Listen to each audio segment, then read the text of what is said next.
वज़ीर आला मरीम नवाज ने तरक्याती मनसूबों में ग्रीन बेल्ट्स का तहफ़्फ़ुज़ यकीनी बनाने की हिदायत कर दी। कमिश्नर्स और डिप्टी कमिश्नर से खिताब में कहा कि खुले मैन होल्स को फौरी बंद किया जाए। मैन होल्स का लेवल सड़क के बराबर होना चाहिए।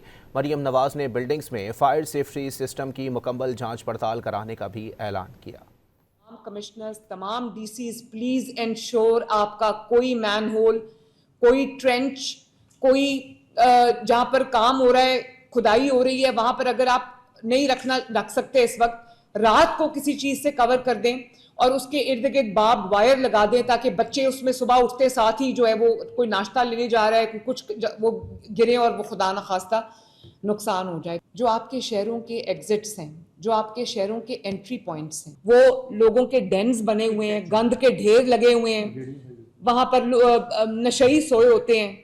तो तमाम अपने जो एग्जिट पॉइंट्स हैं, एंट्री पॉइंट्स हैं, अंडरपासेस हैं, जो ब्रिजेस के नीचे की स्पेस है, उसको सबको ब्यूटिफाई करें। फायर सेफ्टी सिस्टम्स जो है उनको हम बीफ अप करेंगे, स्ट्रेंथन करेंगे।